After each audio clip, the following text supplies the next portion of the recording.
Use Our Wisdom, Part 2 of 10, on Between Master and Disciples, given in English on December 15, 2019, in New Land Ashram, Taiwan, also known as Formosa.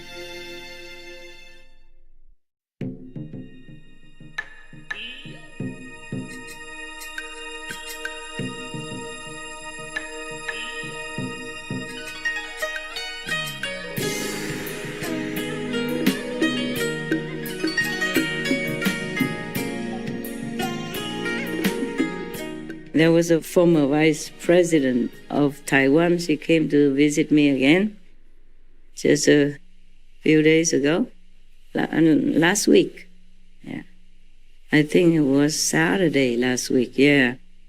And then she, we talked and she told me many things and I told her things.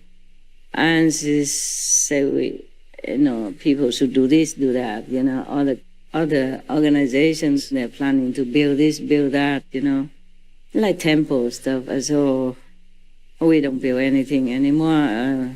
These things already exist, so we use them. Because building something big, is disturbing the earth a lot, and sacrifice many trees and plants and insects and maybe birds or squirrels, their area. They've been living in there, and you never know when they have their nets or something, and baby's just born or their eggs. It's not a very nice thing for them. I don't really like building anything. It costs too much manpower, time, finance, and the earth. It costs something to the environment. I don't always feel very comfortable building anything. That's why whenever I find a cave or whatever simple, I like to stay there. I feel happier that way, that I don't disturb anyone at all. Yeah. But your brother and sister tell me that it's the 21st century already. You don't have to live in cave anymore, Master. I say, why? I'm a cave woman. Everybody knows that since a long time already. I got used to it. But there's a cave here. It's already served its time. It's getting dangerous now to stay there, so they took me out. But still, I don't really feel like moving. But I don't want everyone to get worried about my safety. So it's sensible to move out, 21st century. We had 20 many centuries, not just 21. 21 is counted since the Lord Jesus Christ only. Before that, we existed long, long, long time. Many civilizations came and went, many masters came and went, either anonymously or recorded in history, so many. In the beginning, we came here from like the Brahman heavens. That was the beginning of humankind. We could fly. We had magical power. We could communicate telepathically with our ears. We could see thousands of miles away. And then we begin to taste this and that, and then we ate more solid food, and then we became more solid.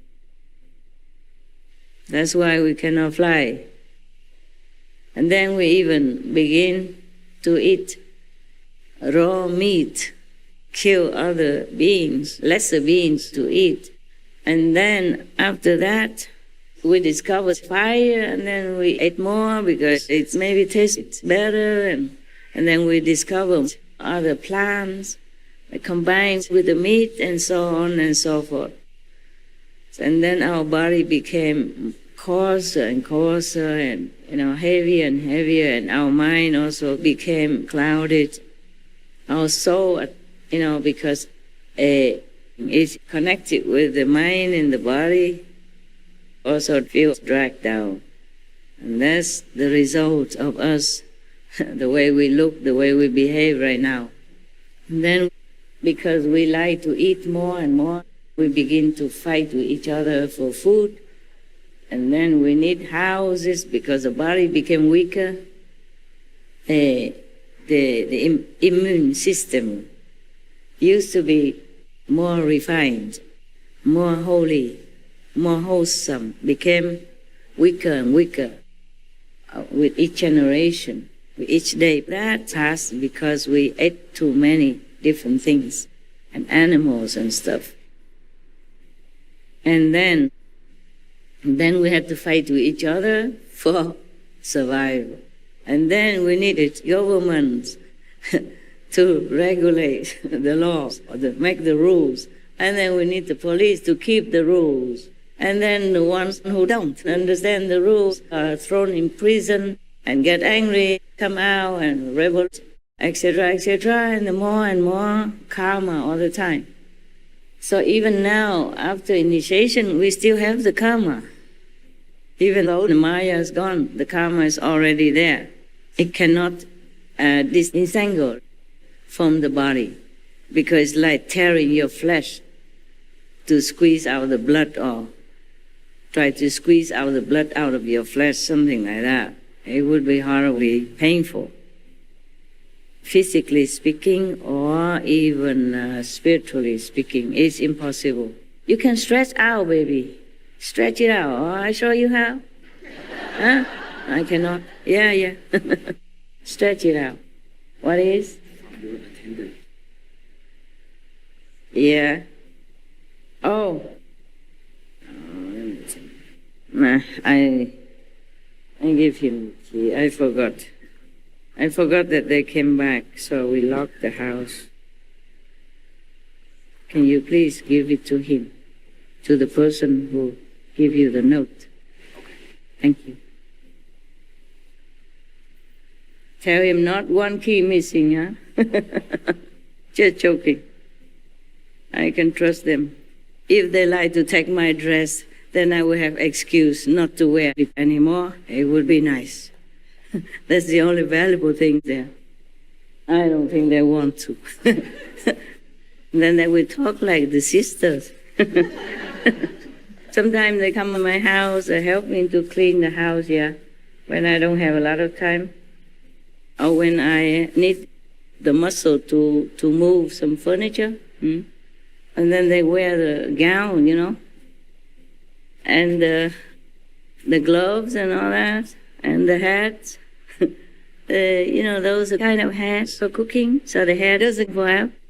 And they also wear special shoes to come in the house, so I don't have to clean again. And they wear gloves, so I don't have to smell their sweat. There's two different people, they smell different, One person is already unbearable. Men, they smell stronger than women. I don't know why. What's wrong? What did you eat? What did you guys eat? Huh? Yeah. Huh? They sweat? You don't sweat? Sure, they work harder than women. Breadwinner and stuff, huh? Yeah, and then we criticize like I did last week. I say, oh, the smell put me off. But they have to sweat. They work harder, Yeah. And don't ever try to smell their socks. You will faint.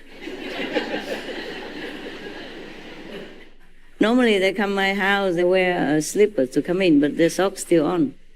And then even if they work right at the entrance, I still smell it. I said, did you change your socks today? I said, oh, sorry, Master, no time, urgent to come here. Can you smell from there, Master? I said, of course. Why do you think I live alone? Single, still. Yeah. They sweat so easily, huh? So they wear the gown, like overalls. So they don't lean on my sofa or whatever, their socks might touch something. Sometimes they forgot to bring their slippers, so I say, okay, never mind, just go in with socks, don't go in with the dirty shoes. And then it's okay, because shoes sometimes muddy, I go to public toilet and stuff like that, so they went in with the socks. 3 days after, I still smell it. If I have no time to clean, then I smell it for 3 days. It's not so strong, but it's there. And I know it is because it's not mine. Okay. Anyway, last week I was just being a little bit bad joker. Forgive me, yeah, guys. I do love you. Love and like are different things, okay? So I cannot just love and like at the same time. Or sometimes I can like but not love. It's very difficult to love and like together. Yeah, I don't know why. Don't ask me, huh? Okay? That's why I was wondering how you stay married so long. I really admire you so much. I really, truly mean it. I really mean it, huh? Come on. Yeah, possible. And not just those who stay because children, huh? Or because together banking account or mortgage the same house, or it's a pity to leave this fancy car, It's not that, but those who love, really, love so much. Yeah. And then one time one of your brothers asked me, Master, you still feel like you love somebody? I said, what? I don't know what love is, really. I really don't. The way he asked about love, I don't know that love anymore. I love everyone, everything, every being. I don't know that kind of love. That's very narrow, actually. The moment you say you love somebody and he loves you back, it begins creeping in this possessiveness and anxiety, jealousy. Does he really love me? He loves me. He loves me not. She loves me. She loves me not. Yeah, don't know. Not sure. Why is he coming home late today? He loves me. He goes out. He goes with somebody. He doesn't go with somebody. He sits somewhere in a coffee alone. Maybe because we fight last night. Oh man. Okay. No end. Yeah? There's no end to all this story. It begins like that, even if you don't want to. Even the most loving couple, sometimes it's creeping in your mind, just to make trouble. The mind makes trouble. And woe to the man if he just side looks at another woman. Even if she's not pretty, you think she is. That is a problem. And even if another man doesn't look all that attractive, but the husband thinks, oh, why does she look at him? Or she just pretends to look in that direction, but she's looking at him, isn't she? And you think he is attractive. In your mind, he is. Maybe she doesn't care. Yeah.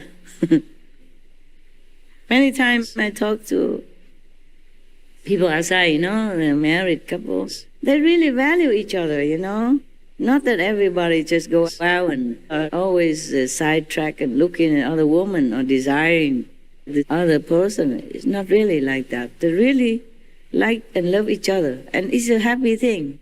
It's a very good thing. In this life, it's very lonely. Yeah. If you don't have some good neighbors with you or friends who come and go in your house, you will feel very lonely to stay in a flat all by yourself. And then you come out and then somebody begins talking to you and then you feel like, oh, this person may be my company, my life companion, stuff like that. The mind keeps saying things. Yeah. So I know why Sunday you come here.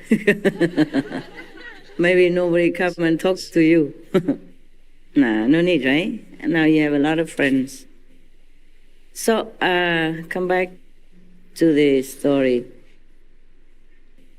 And after we became heavier and heavier, our minds became duller and duller. And all the senses became more real, more real. And then it began to control us, Yes. Like the nose loves to smell something pleasant. The mouth wants to eat something nice. The more you eat, the more you want. And then slowly, we eat a lot. And then we know much less than we did before. And we have less capability, than we did before. I mean, real capability. Before, whatever we wanted, we just wanted, it would come. And now, we can pray and we can work hard for 2-3 years, then we can get what we want.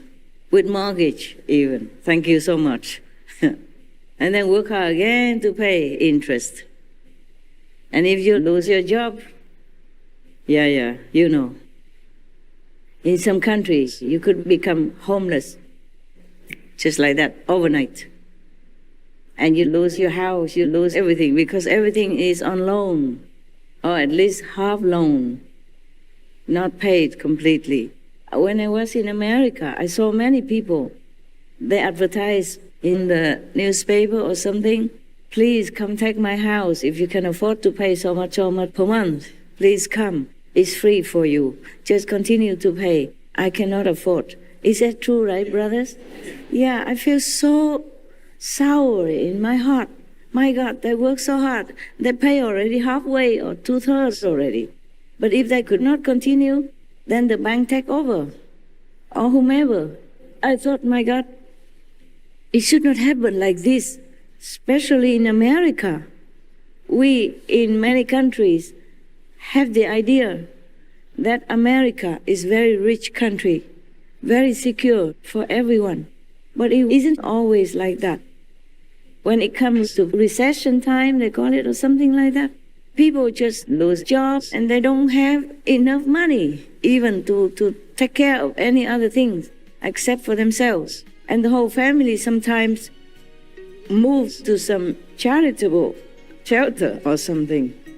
And once you lost a job, once you lost your house, you have no address. You cannot go find a job if you don't have a mailing address.